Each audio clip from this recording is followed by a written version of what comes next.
Hoje a gente vai conversar sobre métricas nos projetos ágeis. Meu nome é Ananda, eu sou formada em Relações Internacionais, caí no mundo de TI de projetos em 2018 e desde então estou conhecendo vários tipos de projetos em vários tipos de empresas e é muito legal. Enfim, e todos eles em comum têm, obviamente, métricas, né? Porque, querendo ou não, a gente tem que justificar os projetos e eles têm um motivo de existir. Então, a ideia hoje é a gente conversar, a apresentação está dividida em 3 partes. Primeiro, uma introdução sobre o que são os projetos ágeis. Depois, a gente vai falar um pouquinho sobre os tipos das métricas, então, os indicadores, tanto lag como lead. E no terceiro, uma aplicação um pouco mais direta. Vai fazer sentido. Então, começando com os projetos ágeis, toda a apresentação, enfim, toda a talk vai ser baseada no Scrum Guide do ano passado. Então, o Scrum é um framework leve para ajudar as pessoas, times e organizações para gerar valor. Então, isso é sempre muito importante. A gente cria produtos, a gente cria soluções pensando em valores. Então, a gente quer resolver problemas para entregar alguma coisa. Os valores do Scrum são 5, né? Então, é o compromisso para atingir um objetivo, com foco, com uma transparência, né? Uma abertura entre o time e todos os stakeholders, com respeito entre todos os membros, tanto do time também como com o stakeholder, e coragem para fazer o que precisa ser feito. Então, a gente sempre tem o foco no que é necessário, não no que as pessoas acham que precisa. Isso é muito diferente. É muito normal, e aí tem N casos de exemplificação, a gente receber alguns tipos de requerimento e já virem com uma proposta de solução. Então, nos projetos ágeis, a gente sempre dá 2 passos para trás e procura qual é o problema. Porque a solução a gente desenvolve depois. Mas se a gente não tem problema, não tem o que fazer. Então, é sempre coragem para fazer o que precisa ser feito. Basicamente, o time do Scrum é formado por 3 figuras, digamos assim. Os developers, que é a galera que, digamos assim, bota a mão na massa,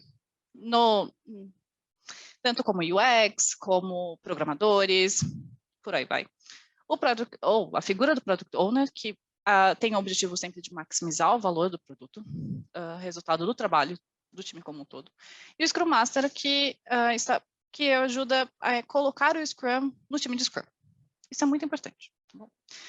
Nessa apresentação, a gente vai focar bastante no papel do PO. Como um dos grandes objetivos do PO é maximizar o valor, uma forma dele fazer essa maximização, essa priorização, esse cuidado, são a partir de métricas. Para ele ter noção do que está acontecendo com o seu próprio time e produto. E aí existem 2 tipos de indicadores. O primeiro tipo chama lag, que em alguns lugares na literatura eu achei como retrospectivos. Então, ele basicamente nos diz o estado atual do produto, projeto, do time. Ele é mais fácil de medir do que os leading, e ele confirma um padrão. Então, por exemplo, você tem um backlog bastante definido, e você entregou 80% dos requerimentos, ou enfim, do backlog que era esperado. Ok, então você entregou 80%. Esse indicador é um lag, porque ele é baseado no que já foi feito. Então, uma vez que o backlog finalizou, enfim, que a release acabou, você volta e revisa o que foi feito. Então, é sempre voltado para o passado. Outro exemplo são as taxas de juros, né? Eu tentei brincar um pouco com alguns exemplos mais do mundo de projetos, mas também com a vida como um todo, porque essas ideias de forma de perspectiva, de forma de olhar um problema, a gente aplica em todos os lugares. Então, as taxas de juros também você pode considerar como um lag, porque você mexe na taxa de juros, por exemplo, a Selic sobe quando você tem uma resposta ao movimento de aumento de preços da inflação. Então, quando a inflação sobe, você aumenta a Selic. Quando a inflação desce, você desce a Selic. Mas você precisa de um movimento de mercado para você ter uma resposta da apresentação, da taxa de juros. No caso dos leading, eles são mais chamados como estratégicos, porque eles querem prever umas condições futuras.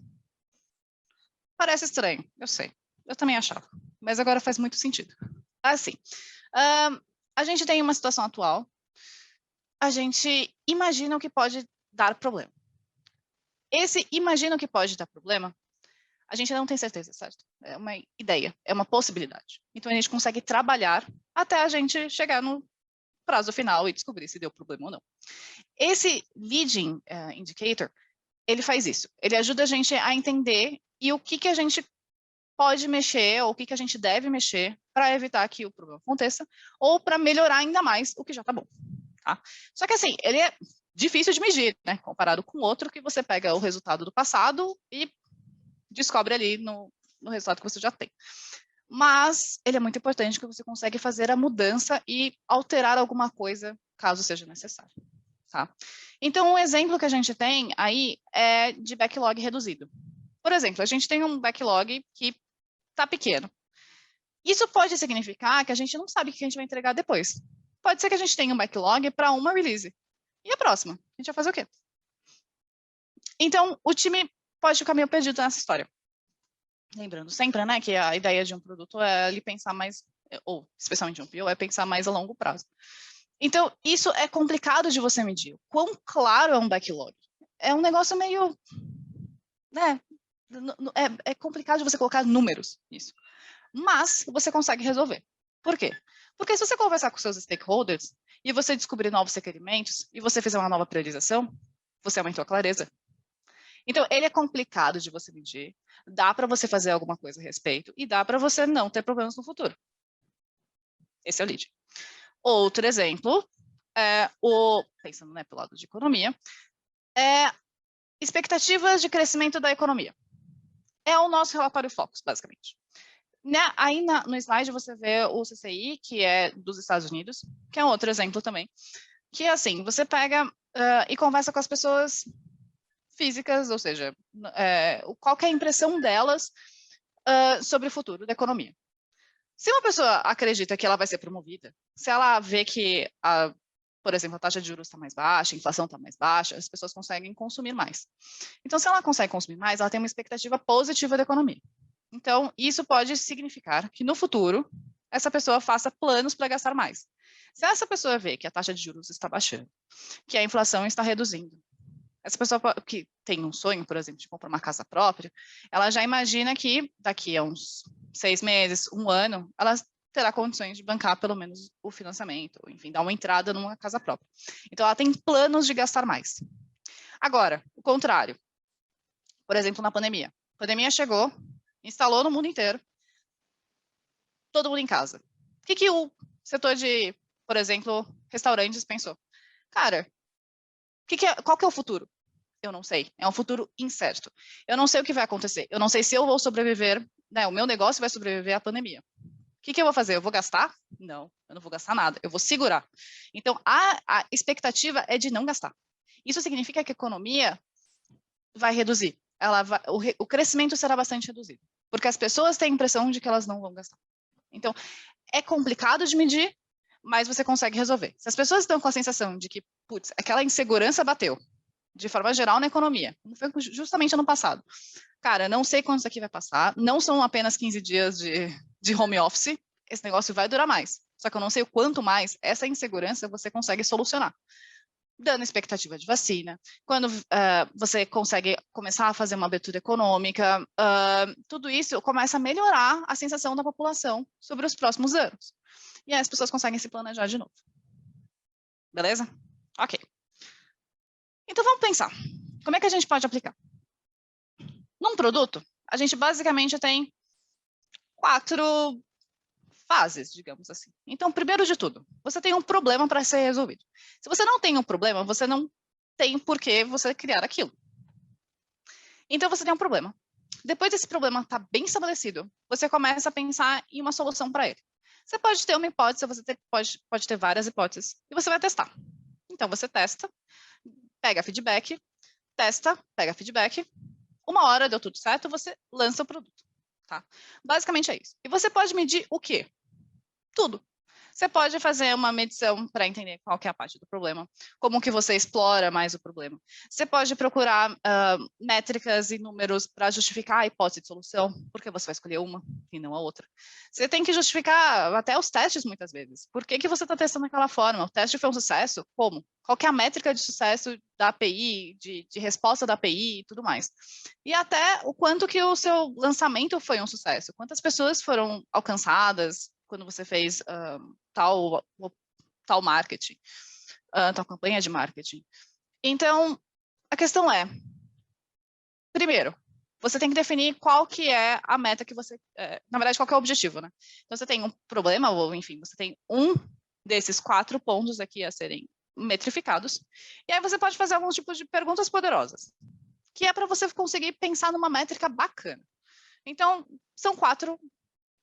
Você pode pensar em mais coisa, tá, gente? É só esses 4 que são assim, não é bom esquecer, tá? Mas nesse sentido. Então, primeiro, qual que é a meta que você quer atingir? Então, qual que é o objetivo dela? Expectativa. Quais são as ideias que você pode ter com esses resultados? Se você pegar a métrica e ela for positiva, o que isso significa? E se ela for negativa, o que você faz a respeito? Então, já pensar nessas expectativas.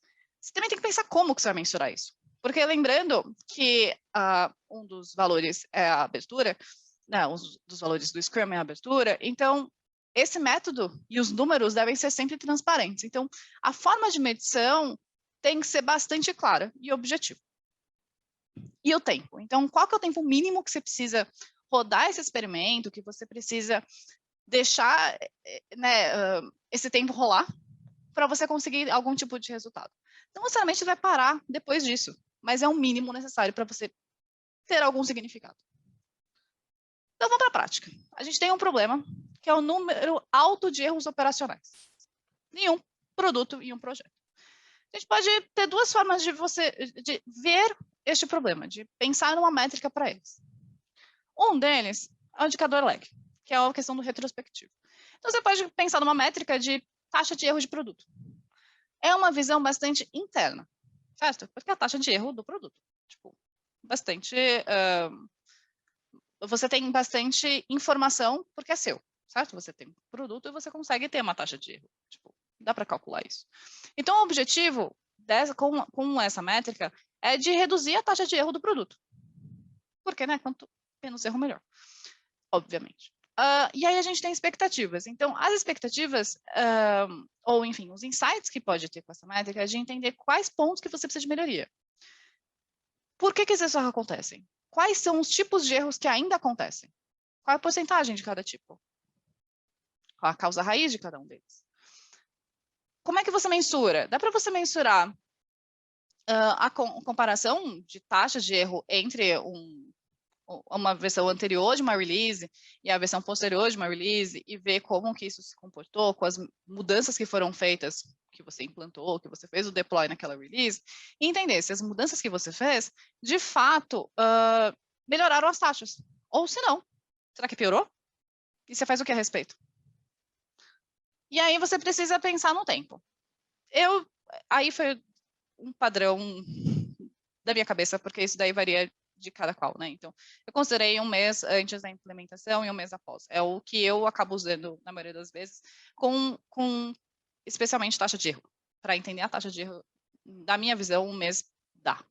Mas, claro, cada caso, isso é completamente variável. Então, quando a gente fala de taxa de erro de produto, a gente está olhando basicamente para dentro de casa. Então, a gente está olhando para o nosso time, para o nosso produto, com os nossos dados. A gente sabe de basicamente tudo que acontece. A gente sabe da taxa, a gente consegue mensurar isso com tudo que é do passado, certo? Quando a gente fala de lead, que é o estratégico, cara, é diferente. Se o tempo dá, na verdade é assim, se você tem um erro com o seu produto, o que significa? Significa que seu cliente vai ter que entrar em contato contigo para resolver. Ele vai ter que te falar, e você vai ter algum tipo de contato com, né, você vai ter que ter algum tipo de abordagem. Então, uma coisa que você pode pensar é o tempo de contato direto com o cliente, para resolver os erros que deu no seu produto, tá? E por que isso daí te diz mais sobre o futuro? Cara, um cliente satisfeito significa muito maior possibilidade de ele voltar a comprar contigo, de ele usar seu produto, de você fidelizar. Cara, se você gasta muito tempo, se o seu cliente não está feliz, se está dando BO demais com ele e tudo mais, ele não vai voltar. Não dá. A gente faz isso. Nós, como consumidores, fazemos isso. Então, por que seu cliente vai trabalhar de forma diferente? Porque todo mundo é pessoa. Então, se você começar a analisar o tempo de contato direto com o cliente, qual que é o objetivo? É sempre melhorar a experiência. Você tem as expectativas de analisar para ver se você conseguiu evoluir na experiência do cliente ou não. Ou se, cara, com a taxa de erro que a gente tem, cara, tá piorando, a experiência do cliente tá péssima, a gente tá nem fidelizando, estão perdendo galera que usava, né, que era fiel nosso, já era. Isso é muito pesado. E aí, para mensurar, é mais difícil do que o anterior. Então, a gente tem que comparar os tempos médios de atendimento antes da release com o tempo depois, número de atendimentos, tantos distintos como totais, e o tempo de atendimento que, no final das contas, né, a média, ou, enfim, que você está analisando, que você fica com o seu cliente em ligação, ou de qualquer forma de atendimento que seja. E aí, qual que é o tempo, né? Então, a minha sugestão aí foi um mês antes e um mês depois. Então, quando a gente olha para esses dois tipos de indicadores, a gente percebe que o lag, que é o anterior, a gente tem controle e a gente olha para dentro de casa, como eu já falei. Então, a gente olha para os nossos erros, a gente quer avaliar o que a gente pode fazer dentro de casa, pensando em processual, muitas vezes. Quando a gente olha para o estratégico, é muito do impacto. Então, é o impacto no cliente. Cara, se, dependendo do erro que tem, vai que é um erro de segurança. Esse cliente vai voltar a comprar com você? Não vai. Isso queima a imagem. Então, isso é complicado em outros aspectos da empresa como um todo. Isso afeta toda uma cadeia em volta. Então, você acaba tendo uma visão se você vai conseguir vender mais no futuro, se você não vai. E por aí vai. Então, basicamente, a sugestão, né, e aí concluindo qual que é a ideia dessa apresentação é o seguinte. Gente, toda vez que você tiver um produto, lembra sempre que você tem os dois tipos de indicadores. É sempre bacana você combiná-los. Então, se você tem um problema, nesse caso a gente, né, tinha esse problema de performance, enfim, dos erros do produto. Cara, você pode olhar de várias formas. Você tem muitas perspectivas. Então, aproveita isso para você calcular e fazer suas métricas olhando tudo. Então, se você se fecha muito as métricas de produto, muito internas, muito dos seus processos, muito nos lag, você acaba esquecendo do cliente, você esquece do produto final, você esquece da experiência como um todo, você esquece do big picture. E, obviamente, se você fica só nos lead indicators, se você fica só olhando para o big picture, você esquece ou deixa de ver o que acontece com o seu próprio time. Então, o que está acontecendo, o que está rolando dentro de casa e como é que a gente consegue fazer isso melhor. Então é isso, gente. Eu só queria agradecer. E aí, fica aí meu contato no LinkedIn. Se alguém tiver alguma dúvida, a gente pode conversar. Obrigada.